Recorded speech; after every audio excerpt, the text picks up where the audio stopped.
Welcome to TODD Labs. Here at TODD Labs, we're all about changing the world by optimizing cinematic visuals through self-executed lens modification and augmentation. All right, what's going on here? This is really cringy. I'm just telling the viewer about some of our processes, like our lens collimation disruption techniques. Okay, what she's talking about is you can put a piece of plastic inside your lens, gives you really cool bokeh. Well, there's also our filament-based light refraction. Okay, all that is you can just stick a piece of fishing line inside and you'll get some cool lens flare. Okay, enough of this. Today I'm gonna show you how to mod your own lenses. Let's do it.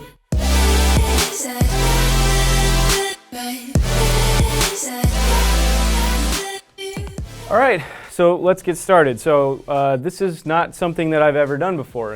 I've watched a ton of different videos about it, and I gotta give a shout out to Tito at Anamorfake on a Budget. This is his channel right here. Basically, if you are interested in this subject whatsoever, there's about 100 way better videos about this subject on his channel, and it's literally where I learned everything that you're gonna see in this video. So go check it out.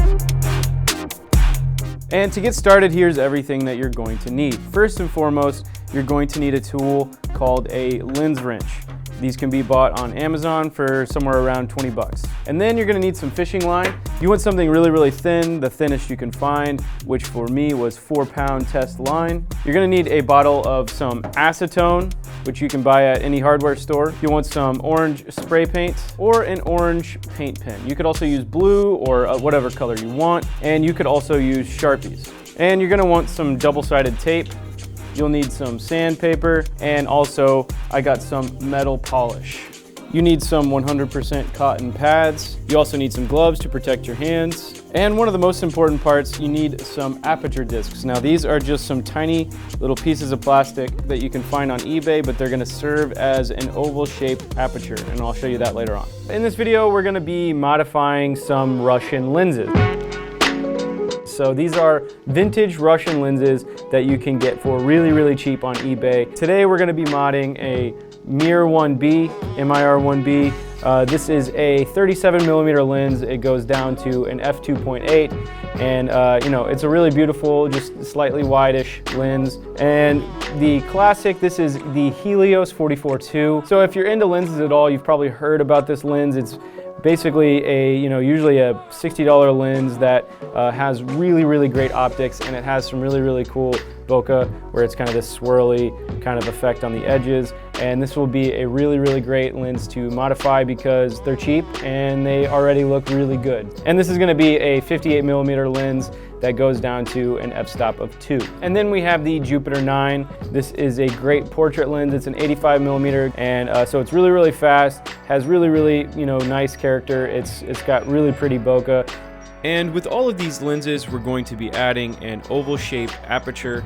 We're going to add a flare filter with some fishing line, and with a couple of them, we're going to do an optional kind of amber color adjustment with some orange paint. All right. Rolling, rolling, rolling. Well, today we're gonna be doing what's called kind of a anamorphic mod. Basically, we're adding anamorphic characteristics to spherical lenses. Some of those characteristics are going to be the bokeh, or bokeh, or bokeh. I think it's bokeh. Something like that. But with an anamorphic lens, your bokeh is going to be an oval shape. So that's just kind of a classic look. When you see that kind of oval shape, you kind of register it as, a cinematic image. And then, of course, everybody's favorite is you have lens flares. So anamorphic lenses, especially old vintage ones, are known for their really, really distinctive lens flares. Here we go. We have the Helios. So let's go ahead and start taking this thing apart. So this lens has a rear section and a front section. And you know what? I'm gonna put on some gloves real quick. Ugh, I hate the way this feels. With your lens wrench, you'll kind of notice you can sort of move these two little pieces apart. It's almost like weird chopsticks or something. And here in the lens, you'll see there are these little notches. I don't know if you can see that in the camera, but there's these little notches, and they're really easy to see in person.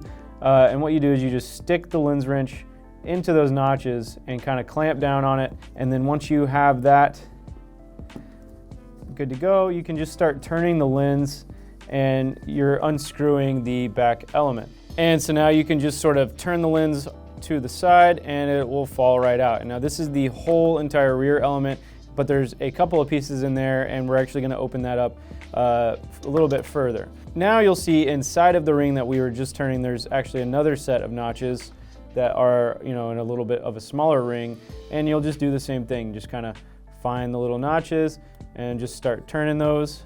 And so now we have this little ring, and it's really important, just make sure you keep everything organized as you go and just kind of remember the order that everything went in.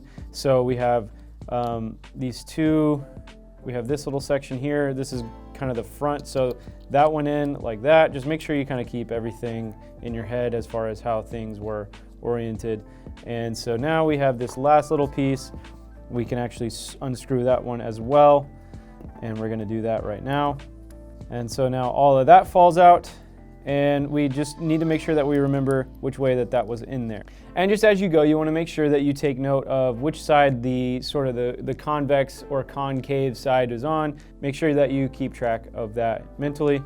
Okay, so all right here is the rear element, and we're going to make quite a few changes to that here in a little bit. And now we're going to go ahead and take out the entire front element. So it's going to be a very similar process. There's a retaining ring that kind of has all of the lens information on it, and you just need to find the little notches and unscrew. All right, we got that loose. Oh, not quite. Okay, now all of that's going to fall out, and again we have the convex side facing outward through the lens, so we know later on how that needs to go. And then there's one more little piece of glass inside here, and all we got to do is just give that a little taparoo, and that will all fall out. Now we can take all these little pieces and do some pretty cool stuff with them. And for this next part, you might want to head outside or to a very well ventilated area. First, you might notice that some of the glass elements have a black edge around it. And this is where the acetone comes in. All you have to do is just put a small amount of acetone onto one of your cotton pads and just rub off all of that black coating. And once you have the black coating off, let it dry, and then take a Sharpie or your paint pen and color the edges of the glass element. This is going to give your lens some of that amber glow that I was talking about, and again, that is all completely optional. And also, there are some black spacers and rings in most lenses, and if you want, you can sand off some of the black coating and use your paint pen on the inside of those as well. This way, when light shoots through the lens and kind of bounces around on the inside, you'll get some of that nice amber glow. And again, if you wanted to choose a different color like blue or purple or green, whatever you want, you can do that. Now you can go ahead and install the aperture disc and the flare filter. So to install your aperture disc, first you want to make sure that it's completely colored black. So I just took a dry erase marker and colored both sides of the aperture disc and let it dry. Then from there, you want to cut a really small piece of fishing line and just lay it across the oval shape. You want to make sure that the fishing line is centered up perfectly in the oval, going from the top to the bottom. This is when you'll use your double-sided tape to stick the fishing line to the aperture disc.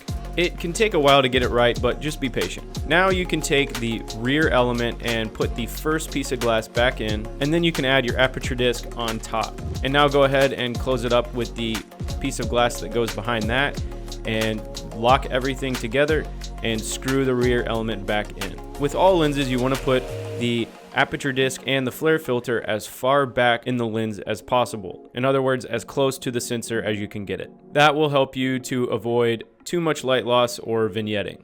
One thing that you really want to make sure is that the oval shape is going perfectly up and down with the orientation of the lens. So what I did was I just took a Sharpie and marked the top of the lens while it was installed on the camera so that I knew where the top of the lens would be when I was screwing in the rear element. So once you've screwed in the rear element, just make sure that the oval is oriented perfectly vertically so that the fishing line is going from the top of the lens to the bottom, and so is the oval aperture.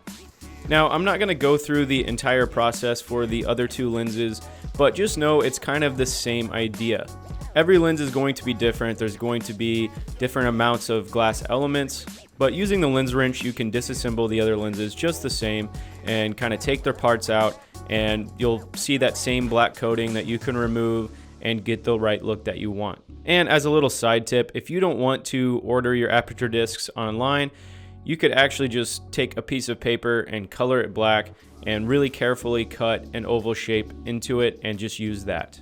And that's actually what I ended up doing for the Jupiter 9 lens, because I ran out of aperture discs.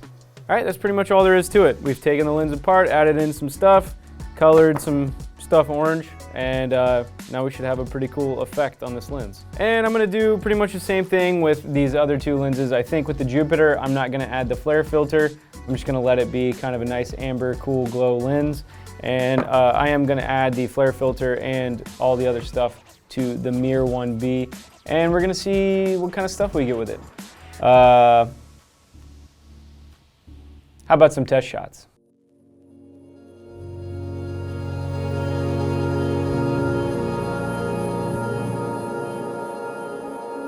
Overall, I'm pretty happy with some of the effects that I got on these lenses. And when I was shooting this test footage, there wasn't a lot of sun, so it was kind of hard to get any lens flares, but I could see how they would be present if there was some sun. Both the Helios and the Jupiter 9 have a really pronounced oval-shaped bokeh.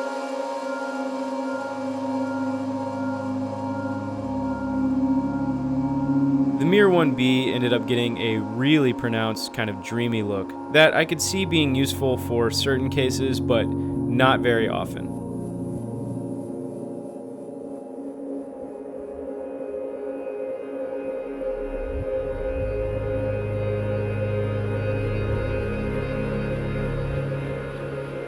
I think out of all three lenses, my favorite is probably going to end up being the Helios, with the Jupiter being a close second, and probably having the most pronounced oval-shaped bokeh.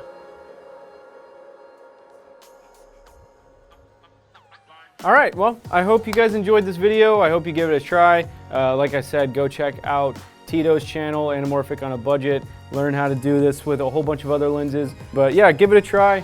It's a lot of fun, if nothing else, to learn how to take your lenses apart and do weird stuff to them. Anyways, be sure to like, comment, subscribe, all that good stuff, and I'll see you guys in the next video.